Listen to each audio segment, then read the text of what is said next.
Assalamualaikum warahmatullahi wabarakatuh. Perkenalkan, nama saya Afika Ayustaningrum dengan NIM 19.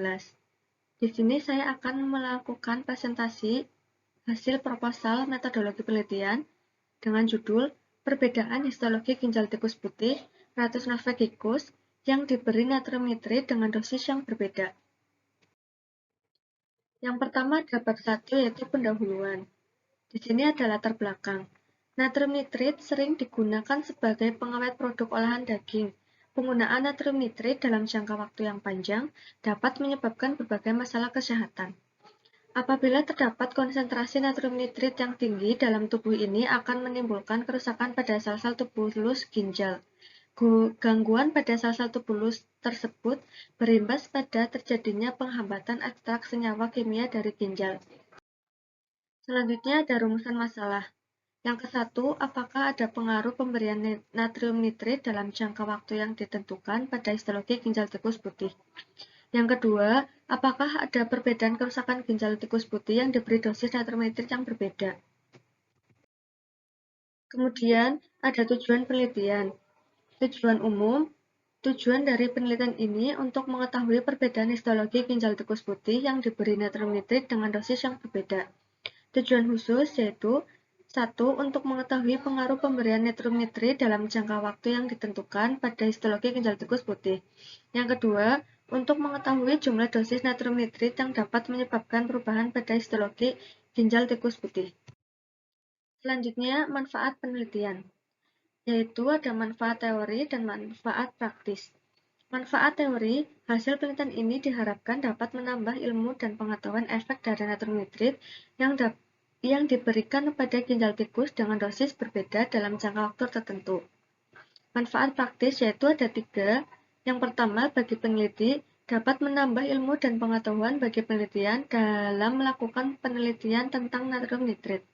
Yang kedua, bagi peneliti selanjutnya, dapat memberi informasi dan menambah pengetahuan kepada peneliti selanjutnya mengenai natrium nitrit.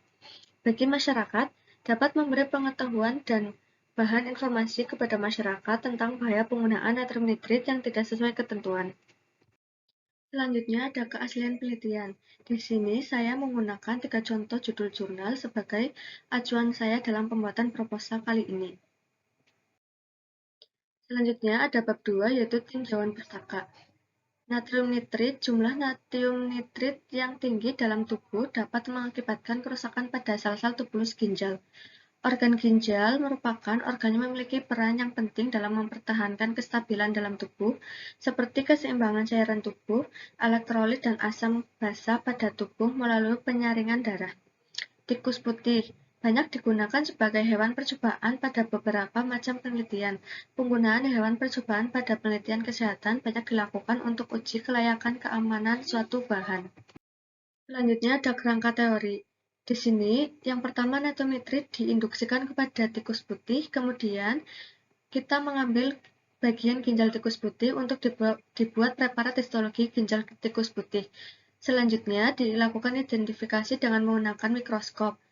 Setelah identifikasi, kita dapat menganalisis hasil. Selanjutnya, kerangka konsep. Di sini ada variabel bebas, yaitu pemberian natrium nitrit dengan dosis yang berbeda. Kemudian ada variabel terikat histologi ginjal tikus putih. Selanjutnya, hipotesis. Di sini ada HA terdapat perbedaan pada histologi ginjal tikus putih antara diberi natrium nitrit dan tidak diberi natrium nitrit. Kemudian HA kedua terdapat kerusakan ginjal tikus putih yang diberi dosis natrium nitrit yang berbeda.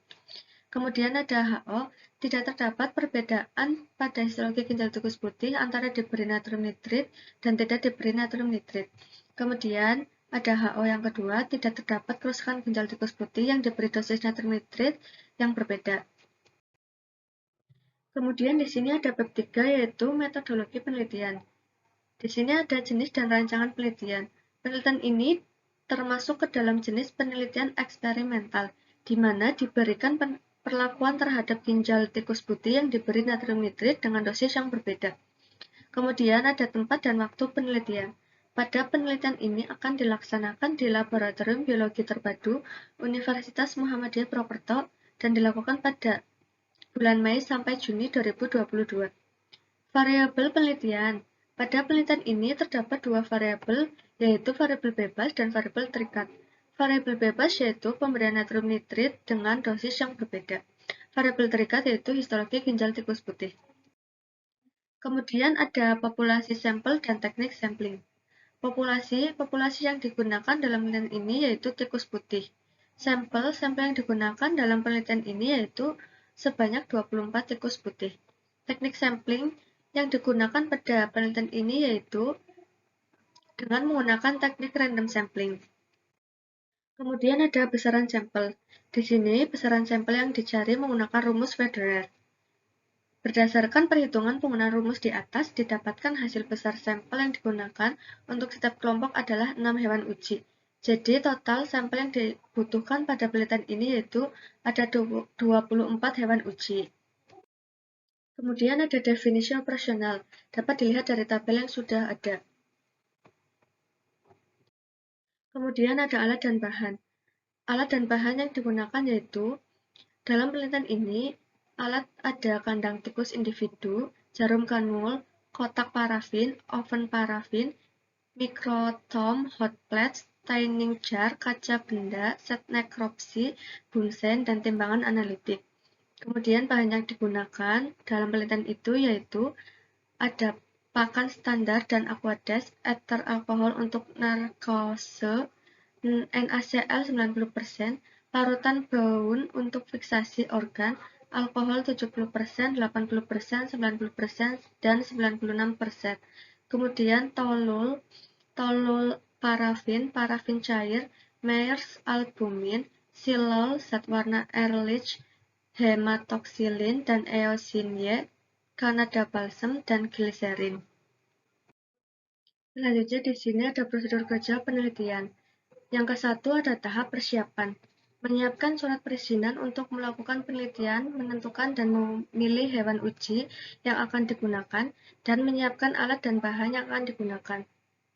Yang kedua ada tahap pra-analitik, yaitu pengelompokan hewan uji. Setiap grup perlakuan terdiri dari 6 ekor tikus dengan pembagian kelompok.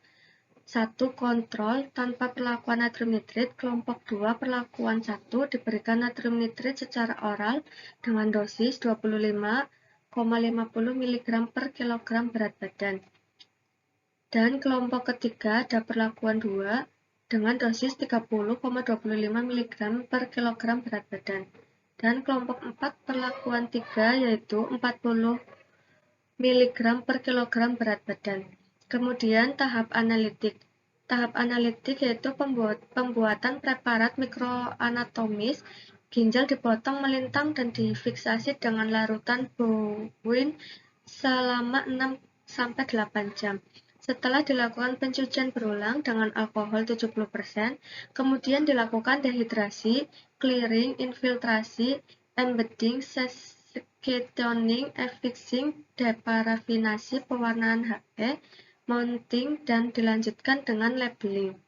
Selanjutnya yang terakhir yaitu ada tahap pasca analitik. Yang terakhir ada pengamatan pada preparat dilakukan menggunakan mikroskop cahaya dengan pengamatan pada bagian korteks, tubulus ginjal, dan gromel lurus. Kemudian ada jenis dan pengumpulan data. Jenis data yang digunakan yaitu data primer, data yang dikumpulkan oleh peneliti secara langsung. Teknik pengumpulan dengan cara penelitian laboratorium. Analisis data. Proses analisis data yang didapatkan dapat dianalisis dengan uji ANOVA. Kemudian ada etika penelitian. Penelitian ini akan dilaksanakan setelah mendapat persetujuan dari Komisi Etika Penelitian Kesehatan Universitas Muhammadiyah Purwokerto mengenai hewan uji yang akan digunakan. Kemudian ada bagian alur penelitian. Di sini bisa dilihat ada tahapan persiapan, tahap pra-analitik, tahap analitik, dan tahap pasca analitik.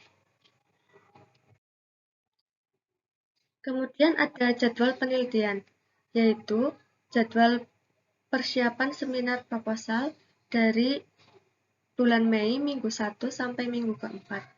Yang kedua, persiapan penelitian pada bulan Mei sampai Juni, dari bulan Mei minggu ke-3 sampai bulan Juni minggu ke-2. Kemudian pelaksanaan penelitian yaitu dilakukan pada bulan Juni minggu ke-1 sampai bulan Agustus minggu keempat. Yang keempat, analisis data. Dilakukan pada bulan September dari minggu 1 sampai minggu keempat. Ada penyusunan skripsi dari bulan September sampai Oktober, dari minggu ketiga sampai minggu kedua.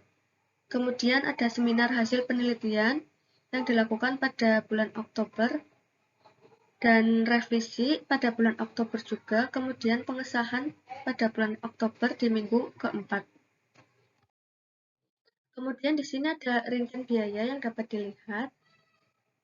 Di sini ada beberapa rincian biaya, yaitu dari pra-penelitian untuk penyusunan proposal seminar proposal, kemudian ada tahap penelitian, kemudian tahap pasca penelitian, yaitu untuk analisis data, penyusunan skripsi, dan seminar hasil.